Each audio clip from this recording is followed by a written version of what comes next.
Next question from the lady side. Good evening, everybody. My name is Amuta. I'm working in Indian Embassy.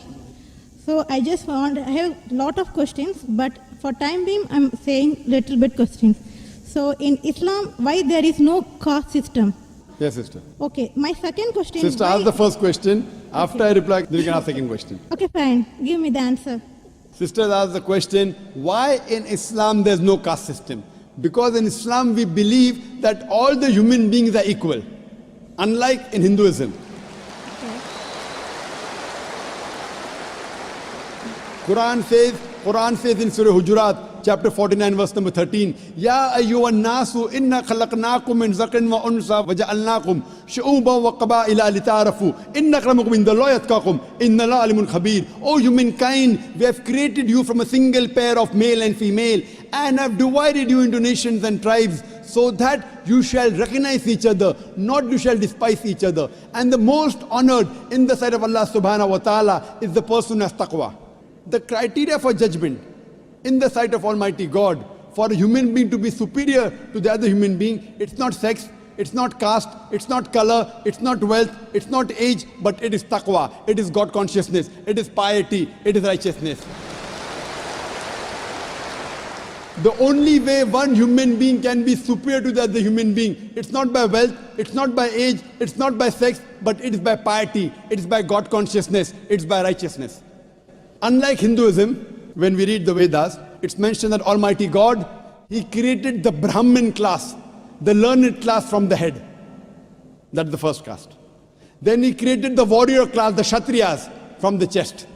Then from his stomach and thighs, He created the business community, the Vaishyas. And from the feet, He created the Shudras, that's the untouchables, that's the lower caste. So this is what is mentioned in the Vedas. In Islam, we believe that all the human beings are equal. We don't believe that one human being is superior to the other human being because of birth, because of profession, because of wealth, because of color, because of caste. So Islam is a universal religion. Unlike in the Vedas, what they say that you have to stick to your profession.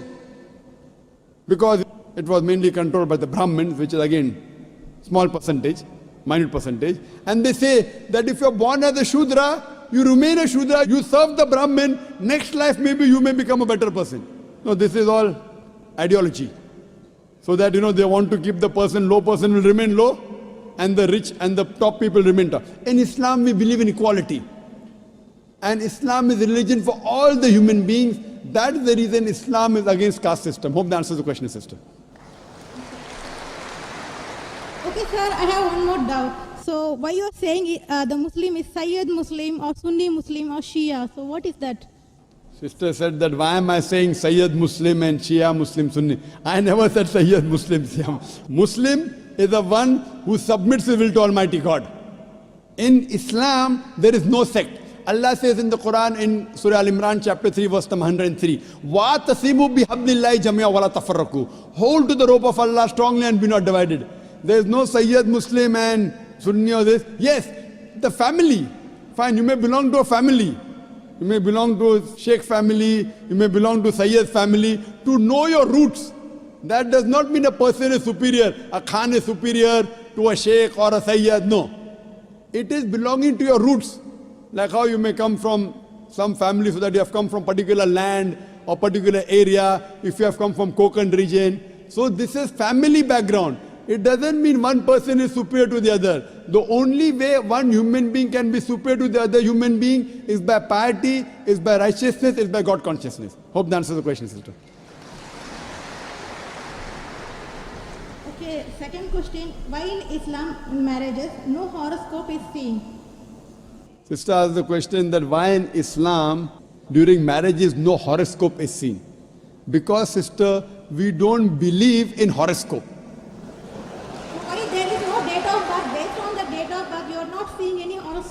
Yes, sister, I'll come to it. I will tell you what Hinduism says, because I studied Hinduism. In Hinduism, they believe in horoscope. Kundali. You know Kundali?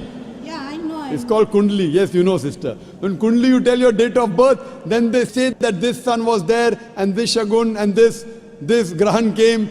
This is a science. But this science is not established science. It's a hypothesis. It says that if you are born on this date, then this Grahan comes, and this planet goes there, and this. It is a science, but it's not an established science. It's not hard science, like what we read in our college, biology, physiology, embryology. It is what they believe, it's an assumption. And then they talk about future. Everything what they mention in the Kundli does not come out to be true. We in Islam are against fortune telling. Quran says in Surah Ma'idah, chapter number 5, verse number 90, Ya alladhina amanu, innamal khamru wal maisuru. Oh, you believe, most certainly intoxicant and gambling, wal anzabu wal aslamu, dedication of stones, divination of arrows, rishthum min amali shaitan. These are Satan's handiwork. Fashtanibu lalakum tuflihun. Abstain from this handiwork that you may prosper. Quran says, this fortune telling, divination of arrows, they are Satan's handiwork. Abstain from it that you may prosper. So in Islam, we do not believe in this. Many a time, you go in a machine, you put your date of birth, then it comes out there. Something good is going to happen to you in the next 1 week. Even if 100 bad things happen, one good thing will surely happen. The next person goes, it comes horoscope, something bad is going to happen in the next 1 month. So these are statements that are made which are so ambiguous. And all this, parrot goes and picks up a chit, and you come to know your kundali or what your future. So in Islam, we don't believe a parrot can pick up and tell you what is your future, or by reading the palm, or looking at the stars. Islam is against this. And many a time, you get fooled into believing that it is true. And there was a research done that once a psychologist, he was teaching a class of 100 students. And after 1 week, he said, now I have understood your background, everything. I will write about each individual person, about his past and everything. But don't open the chit until I tell you. So he wrote to all 100 students details about the past. Then he said, okay, now open the chits and give me gradation. How much am I accurate? Believe me, more than 95% of the students said the professor was more than 90% correct. The secret was the professor wrote the same thing for everyone. These are such ambiguous statements. What we have to realize is that Islam is against fortune telling, against knowing about the future. That's the reason there's no kundli required. If the kundli was there, yet we find that so many marriages are being broken in Hinduism. Why? What we believe that we have to choose our life partner.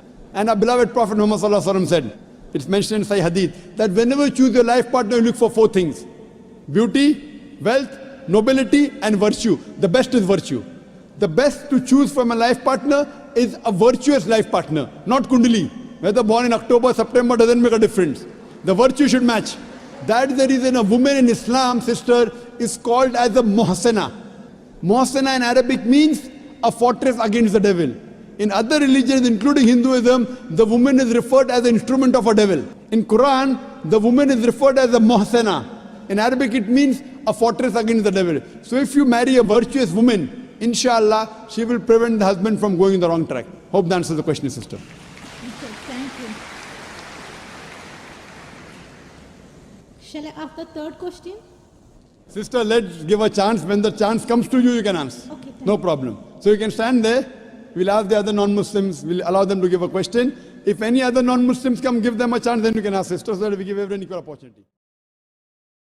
Yes, sir. I just want to take Shahada.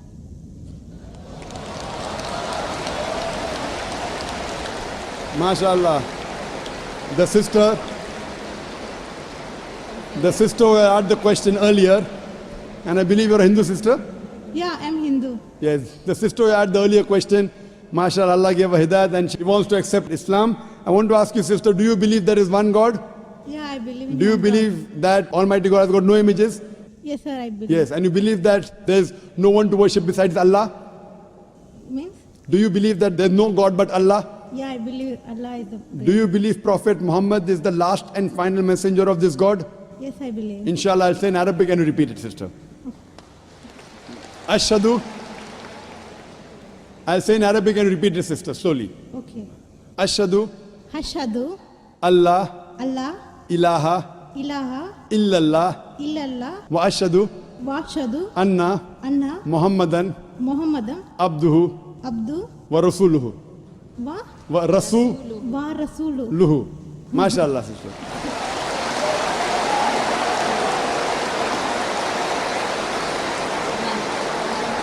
Sister, I'll just say the translation. I'll just mention the translation, sister. You just repeated the translation, which will be much more easier. I bear witness.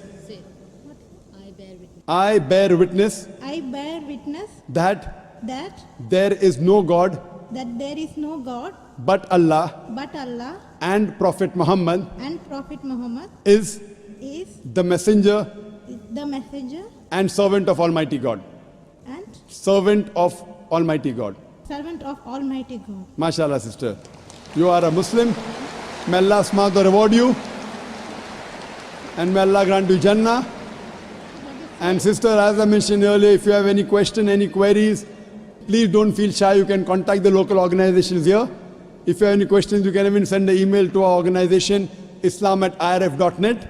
We have a ladies wing which takes care of any questions, any queries, any problems you have. And sister, see to it that as you keep on learning whatever about Islam, slowly and steadily.